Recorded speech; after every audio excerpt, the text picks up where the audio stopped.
नमस्कार बंधुरा स्मृतिरेखास क्रिएशने आपनादेर सबाइके स्वागत जानाई। आज आमी आपनादेर साथे रुटी दिए खावार जोन्नो एकटा तरकारी रेसिपि शेयर करब। এই তরকারি কিন্তু রুটি পরোটার সাথেও খেতে ভালো লাগে, আবার ডাল ভাতের সাথে খেতেও বেশ ভালো লাগে। শীতের কিছু সবজি দিয়ে আমি এই তরকারিটা করে থাকি, খুবই ভালো লাগে। শীতকালে বিভিন্ন রকম সবজি পাওয়া যায়, আর সেই সবজি দিয়ে এরকম তরকারি রুটির সাথে খেতে দারুণ লাগে। আমি এই তরকারিটা কিভাবে বানিয়েছি সেটাই আপনাদের সাথে শেয়ার করতে এসেছি। গ্যাসে দেখুন একটা কড়াই বসিয়ে দিয়েছি, কড়াইটাকে গরম করে নিয়ে দিয়ে দিচ্ছি সর্ষের তেল। চেষ্টা করবেন রান্নাটা সর্ষের তেলেই করার। তেলটা ভালো মতো গরম হয়ে যাওয়ার পর তেলের মধ্যে হাফ চামচ কালো জিরে আর একটা শুকনো লঙ্কা ফোড়ন দিলাম। কিছুক্ষণ ফোড়নটা একটু নেড়ে চেড়ে ভেজে নেব। ফোড়ন ভাজা হয়ে গেছে, এবার এর মধ্যে লম্বা করে কেটে রাখা আলু দিয়ে দিচ্ছি। সবজিগুলো আপনারা আপনাদের নিজেদের পছন্দ অনুযায়ী কেটে নেবেন। আলু দিয়ে দেখুন কিছুক্ষণ নাড়াচাড়া করে একটু ভেজে নিয়েছি। এবার এর মধ্যে দিয়ে দিচ্ছি ফুলকপি। ফুলকপি দিয়েও একই রকমভাবে আলুর সাথে নেড়েচেড়ে ভেজে নেব। দেখুন আলু আর ফুলকপি বেশ ভালো মতো নেড়েচেড়ে ভেজে নিয়েছি। এবার এই আলু আর ফুলকপিটা একটা সাইডে একটু সরিয়ে রেখে এবার দিয়ে দিচ্ছি 5-6 কোয়া রসুন কুচি। এখানে আপনারা রসুনটা থেতো করেও দিতে পারেন।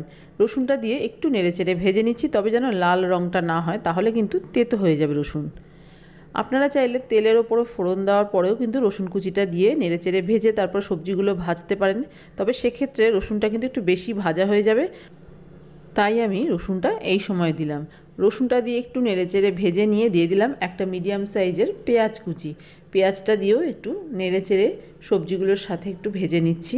খুব বেশি লাল করে ভাজবার দরকার নেই, একটু নেড়েচেড়ে কালারটা চেঞ্জ হওয়া পর্যন্তই হয়ে যাবে ভাজা। দেখুন সব কিছু বেশ কিছুক্ষণ নেড়েচেড়ে ভেজে নিয়েছি। এবার এর মধ্যে আমি দিয়ে দিচ্ছি পেঁয়াজ কলি। পেঁয়াজ কলিটা দিয়েও নেড়েচেড়ে নেব। পেঁয়াজ কলি দিয়ে কিছুক্ষণ নেড়েচেড়ে ভেজে নেওয়ার পর কিন্তু লবণ দেব। এখনই লবণ দিলে প্রচুর পরিমাণে জল বেরিয়ে যাবে।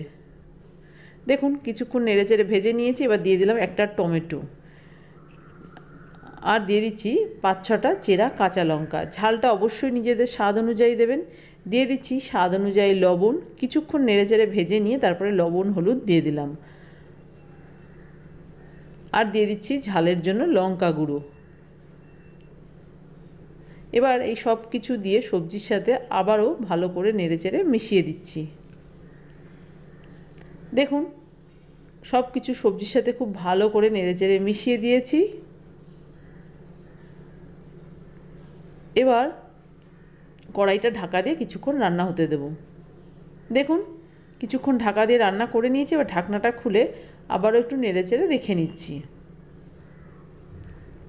ঢাকা দিয়ে দিয়ে রান্না করলে কিন্তু সবজিগুলো সেদ্ধও হয়ে যাবে, আর তরকারির স্বাদটাও ভীষণ ভালো হবে। টমেটোগুলো একটু চাপ দিলেই গলে যাচ্ছে।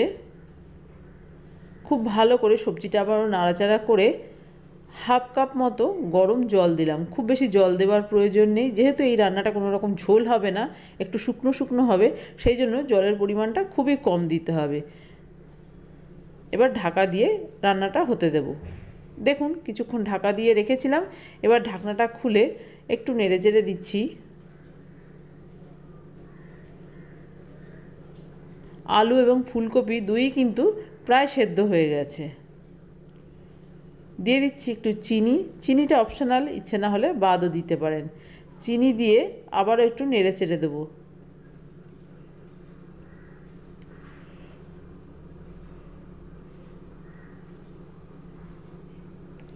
এখনও অনেকটাই জল আছে, এই জলটা সম্পূর্ণ কিন্তু শুকিয়ে যাবে। আবারও ঢাকা দিয়ে দিলাম কিছুক্ষণের জন্য। দেখুন কিছুক্ষণ ঢাকা দিয়ে রেখেছিলাম। এবার ঢাকনাটা খুলে দেখে নিচ্ছি সবজিতে যে জলটা দেওয়া হয়েছিল সেই জলটা কিন্তু সম্পূর্ণই শুকিয়ে গেছে। সব শেষে ওপর থেকে ধনেপাতা কুচি ছড়িয়ে দিয়ে তারপরে ঢাকা দিয়ে কিছুক্ষণ স্ট্যান্ডিং টাইমে রেখে দিতে হবে। আমি এখানে ধনেপাতা কুচিটা ছড়িয়ে দিয়েছিলাম, তখন কোনো কারণে ভিডিওটা অন করতে ভুলে গেছিলাম, সেই জন্য ওটা আর আপনাদের সাথে শেয়ার করতে পারলাম না।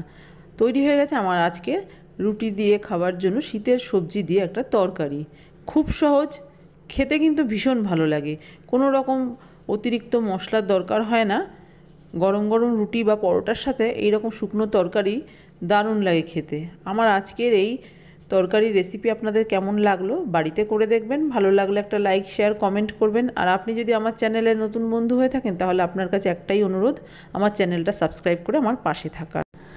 আপনারা সবাই খুব ভালো থাকবেন।